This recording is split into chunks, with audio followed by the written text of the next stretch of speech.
Right, class, settle down. Dyke, stop playing the clown and distracting Nawaz. Malone, write 25 times in your homework book, "I must not interrupt in class," even if I think it is about the will of the people. Hirsch, is there the remotest possibility you might care to join the rest of us and stop daydreaming, looking out of the window, imagining the collapse of Nelson's column? This week saw the start of SATS tests nationwide, and one poor head teacher was rebuked by the boss of Ofsted for wishing pupils good luck and checking they felt up for the tests. It risked stressing out the 10-year-olds. What class cobblers. Courtesy of millennials, snowflakes, Generation Z, we've already bred enough spineless bedwetters who can't say boo to a chick. So long as they are carefully implemented and pupils don't think the life of the family pet rests on the results, these tests are a necessary part of growing up. They're going to have to face pressure at some point, surely. And on that point, Dyke, continue this Latin verb, amo, amass, amat. Oh, don't ask me. No, I have no idea at all.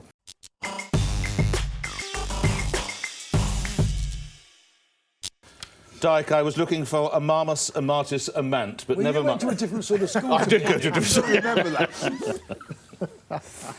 OK. I think we make a big mistake in trying to shield kids from stress and anxiety because, as you said, they're going to face it the minute they go out into the outside world anyway. I think children are capable of extraordinary things. I think they're born with a potential for greatness, and that's why I don't think we should be wrapping them in cotton wool. You know, we can't protect them from stress, but what we can do is equip them to deal with it. And I think one of the greatest tools you can give to a child is resilience. You can teach them, because resilience makes them brave, it makes them curious, it makes them trust their instincts. It means they don't fear falling short of expectations. And even if they do fall short of expectations, it means that they can actually just, if they fail a test, they will bounce back and resit it. And that's why I totally agree with you on this. I think we have to teach them how to deal with challenges. You know, kids aren't born with resilience. They don't all have it, but they can be taught it. It can be built within them and all of us. Isn't there a danger that these SATs, I don't know what they... we never had them. But, so whatever they are, they're exams, I take it. Yeah. Right? Isn't there a danger? Standard assessment. Just so the standard assessment tests in English and in maths, they're taking place this week. Typically, each paper is somewhere in the region of between 45 to 60 minutes long. Isn't there a danger that we are producing kids that are encouraged to learn by rote, and then pass these exams through memory tests and by rote? And then what we're doing in the end, and I suspect some of our societal troubles, to put it mildly today, may be reflected by this. We're producing people that, rather than knowing how to think critically, simply have succeeded through memorisation. Great. I came from the 11+ generation, you know, where it was everywhere, as you do. Yeah.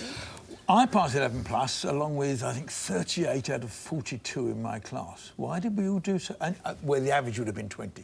Why did we do so well? Because we had one teacher who did nothing else but for a whole term take old 11+ tests. Now, is that education? No. That actually was... Seems to me it's not. I come into this... how we ended up, doesn't it? That's why you're the way you are. I come into this from asking about teachers, you see. It seems to me that there's quite an interesting stat here from YouGov who asked teachers, are they concerned about their well-being because of tests? And then 96% said they were. And then they asked them, do they think SATs narrows the curriculum? And 93% said they do. So it seems to me, while it's obviously you want to know, have kids learnt properly? Can they read right? Can they do all those things? If it means that it so distorts education that actually it's damaging the kids, then I'm not sure it's the best thing to do. Let's bring Afua in, because I sense as I was introducing this conversation, I somehow lost your support to my right. Yeah, short-lived as it was. Yeah. I think you're both wrong about this. You know, Carole, I think I agree with your spirit of what you're saying, that children, we shouldn't underestimate them. You know, children often do have incredible talents. They're very resilient. I don't think that's what this is about. This is actually about bringing out the best in children, and no teachers think that SATs are giving them the opportunity to thrive and become The vast majority. the kind It's not of quite thinkers known, that yeah. they need to be. And let me just let you hear what the General Secretary of the National Association of Head Teachers has to say. He said, in reality, SATs do not tell teachers or parents anything they didn't already know about their child or school, but have the negative, unintended consequences of distracting from teaching and learning and narrowing the focus of the curriculum. And, you know, this is my issue, that I don't think we should be wrapping kids in cotton wool. I think it's important for them to do things that are hard, to experience failure and learn how to bounce back. But this is about narrowing their education, just like you were saying. So there's this obsession on very stressful tests that reward one kind of intelligence, the ability to memorise and rote learn. But exams per se, exams generally, the latest research says that exams help children learn rather than harm the process of learning. Not at this Well, it age. shouldn't be an exam. You remember when I said Not about at the this age. implementation? It should just be another regular day. So if the kids are getting stressed, Greg, and I take on board the percentages you quote, 96 and 93, that speaks to the way the teachers are allowing the... It should just be another Tuesday in school or another Wednesday. That's the problem. It's the teachers. But it's not going to be if you're judging the schools by how, And that's how what well SATs are these about, kids Because then you're do. stressing the teachers as well. It's not because you're stressing everybody. Everybody now cares. How did your kids we do all in get the judged SATs? in our Okay, work. Yes, but why do you want to do that to a 9 or a 10-year-old? But it's the teacher. Nick's a fan of getting judged, and it's just no. another Thursday in school. Nick, Oh, no. hello. are you ready? Go on, I've These are questions from a real-life SATs test. Go on. Wow, okay. All right. First question, Niccolo Ferrari. Oh, there's the first name Ledge come out. High School. Yeah, go on, go on. On Wednesday, Felix has a dental appointment. What? What is the adverbial in that sentence? Sorry, on what? On Wednesday, Felix has a dental appointment. What is the adverbial in that sentence? Wednesday. Lucky. Wednesday. Yeah, correct. Thank you. Second question. Well, all for me? Yes. What is the possessive pronoun in this sentence? The boy showed me around the school. He took me to the music room and pointed out which classroom was his. His. Good. Number 3. A square number and a prime number have a total of 22. What are the two numbers? A square number and 11 and 9. No, 9 and 13. 9 and 13. Those are difficult Not the questions. English. Well, listen, You were lucky on the first one. I'm sure Afua will say yes to this. Can I bring Jeremy Corbyn into this? You have to. Listen to what he had He's to not going to say. do that test, is he? It's not. This is his view on this. At primary school, in particular, children need the space and the freedom to let their imaginations roam. Instead, at the ages of just 7 and 11, we put them through unnecessary pressure of national exams.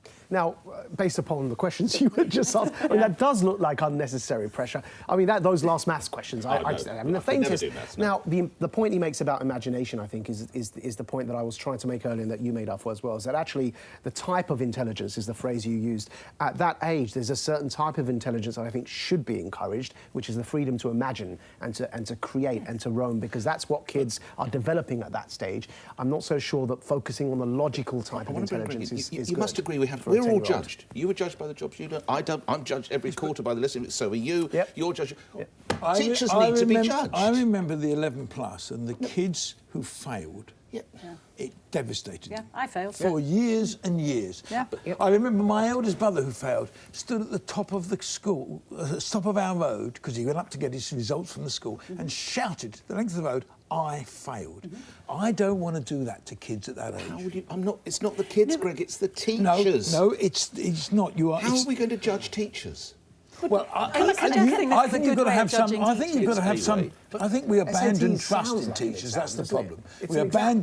We abandon trusting the teachers to say, yeah, this kid needs some help, or this kid needs that. We actually said we've got to legitimise all this through an exam system that tells us who fails and Can who I just doesn't. chip in very quickly and say that I failed my 11 plus and it had the opposite effect on me. I looked at the people who passed and thought I'm as smart as you, and it made me work extra hard, which is what I'm talking about, resilience and bouncing back.